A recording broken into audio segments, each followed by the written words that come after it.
Hello friends, good morning. তোমরা সবাই কেমন আছো? আশা করি সবাই খুব ভালো আছো। আমিও খুব ভালো আছি, খুব খুব খুব ভালো আছি।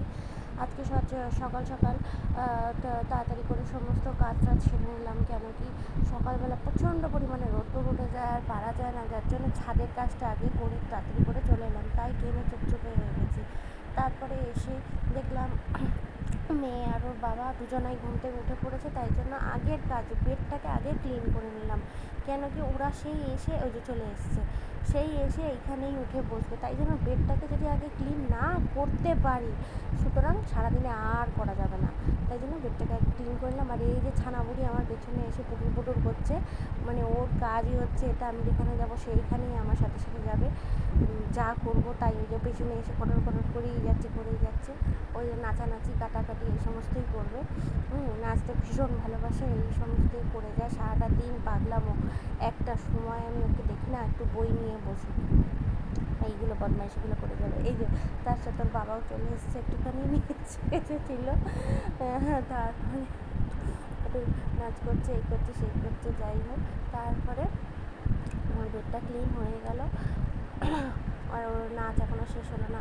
এবার দেখো বিছানা গোছাতে গোছাতে যদি এরকম করে বিছানাটা কি সমান থাকে, ওই জন্যই আমি বিছানার কাজটা আগে সেরে নিলাম, কেন কি আর করা যায় না না হলে। তারপরে বালিশগুলো ধামসাচ্ছে, আমি ওকে তারপরে বলছি কি যে কী জন্য যেন একটা বেশ ডাকছিলাম ওকে, কী জন্য একটা বেশ যেন ডাকছিলাম, ও কোনো রকমভাবে কথা শুনছিল না, চুলটা বাঁধার জন্য। এত গরম পড়ে গেছে আর এত বড় বড় চুল, আর ও চুল মানে কোনো রকম বাঁধতে দেয় না, খোলা রাখবে সারাটা দিন, আর মাথার সামনের দিকটা তো ঘেমে একদম জল হয়ে যায়। ওই জন্য ওকে ডাকছি যে আয় আয় চুলটাকে বেঁধে যা। তারপরে কিছু একটা বাহানা করে ওকে ডাকলাম, ও তারপরে এসে চুলটা বেঁধে গেল। মনে হয় বলেছিলাম যে দিদাবাড়ি যাবো, ওই দিদাবাড়ির শুনলে সমস্ত কাজ ফটাফট করে ফেলে। তারপরে এরকমভাবে চুল ফুল বেঁধে দিলাম। ও চুলটা বড়ও হয়েছে, চুলটা একটু ভালোই হেলথ আছে, ওই জন্য।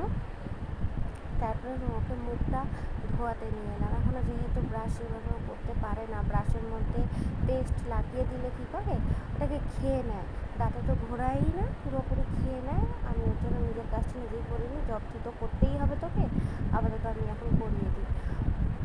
আর তাড়াতাড়িও হয়, ওর ভরসায় যদি আমি কাজ রেখে দিই না, ও একটাও করবে না, সমস্ত কিছু দেরি হয়ে যাবে।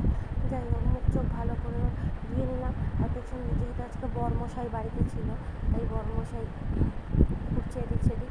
তারপরে একটুখানি টিফিনটা করে নিলাম, ওকে টিফিনটা করিয়ে দিলাম, যে পেটাই পরোটা আনলো ওটাই খেয়েছি। আজকে যেহেতু শনিবার আর এত গরমে আর সত্যি খেতেও ইচ্ছা করছে না, রান্নাও করতে ইচ্ছা করছে না। তাও পনির এনেছিলো, পনির অর্ধেক রেখে দিলাম, অর্ধেক পনির কেটে পনিরটাকে পিস পিস করে কিউব মতন কেটে নেবো। আমাদের নিরামিষের দিনে এরকমই হয়, হয় পনির নয়তো সোয়াবিন, এই সমস্তই আমরা রান্না করি।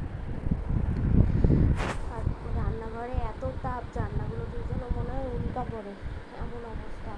সেই পনিরগুলোকে পিস পিস করে কেটে নিলাম, পনিরটা রান্না করবো। ভাতটা হয়ে গেছে, পনিরগুলোকে একটু ভেজে নেব। তারপরে ওদিকে ছানামুড়িটাকে দেখছিলাম ও কী করছিল, কেন কি ওকে একা আমি ছেড়ে কোনোদিনও শান্তি পাই না, কুটকাম কিছু না কিছু করতেই থাকো, ওই জন্য ওকে আমি একটুখানি ডেকে আসতে গেলাম।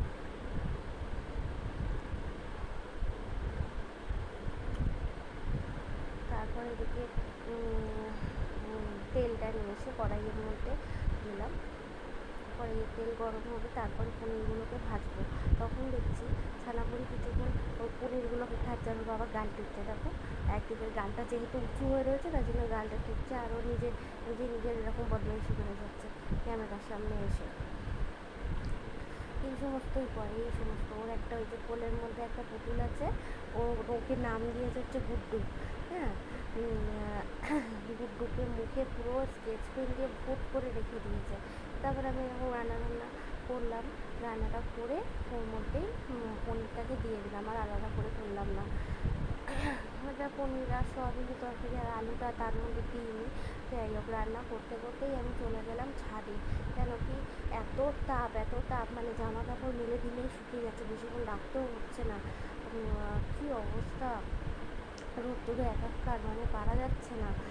আমাদের ছাদে দেখো পায়রা টায়রাও আছে, সকালবেলা যেহেতু বৃষ্টি হয়েছিল তাই জন্য খুব বেশি কাচাকুচি করিনি, মানে ওয়েদারটা তখন সেরকম ছিল না। কেচে কুচে তাড়াতাড়ি নিয়ে ঘরে চলে গেলাম। তারপরে একটু রেস্ট করছিলাম, তারপরে মায়ের সাথে একটা জায়গায় একটু গেছিলাম একটু দরকারে, সেখানে যে মায়ের ভিডিও করলাম একটুভাবে,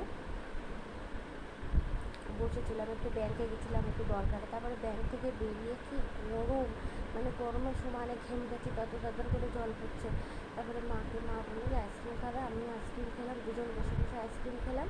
আর এদিককার তোমরা রাস্তাটা দেখো, কি মানে কি রোদ্দুর, কি রোদ্দুর, খুব মানুষের খুব মানে দরকার না পড়লে কেউ বেরাচ্ছে না এই রোদের মধ্যে, এত পরিমাণে রোদ্দুর, মানে 10 বছর আগেও মনে হয় এরকম এতটা গরম ছিল না। তারপরে মাকে বললাম যে চলো তুমি আমাদের বাড়ি চলো। আমার মেয়েটা দেখলে খুব আনন্দ পায়, আমার মেয়ে ছাড়তেই চায় না ওর দিদাকে। তারপরে দুপুরবেলা মা থেকে আমি বললাম তুমি বিকালবেলা যাবে। বিকালবেলা মেয়েও বায়না ধরলো, মা দিদার সাথে বাড়ি যাবো, দিদার বাড়ি যাবো, দিদার বাড়ি যাবো। তখন বললাম যে ঠিক আছে যা, আমি তাহলে পরে তোকে নিয়ে আসবো। ও তো আগে রেডি হয়ে আগে নেমে গেছে, মানে ও দিদার বাড়ি যেতে খুব ভালোবাসে। তারপরে আমার মা ওকে বেরোচ্ছে, ওই গেট দিয়ে নামতে পারলো না, কেন কি সেইটা একটু উঁচু, মায়ের পায়ে একটু প্রবলেম আছে, আস্তে আস্তে নেমে তারপরে বেরিয়ে গেল। দুজন হাঁটতে হাঁটতে চলে গেল, টোটো ধরবে। আর আমার বাপের বাড়ি শ্বশুরবাড়ি বেশি দূর না, কাছাকাছি।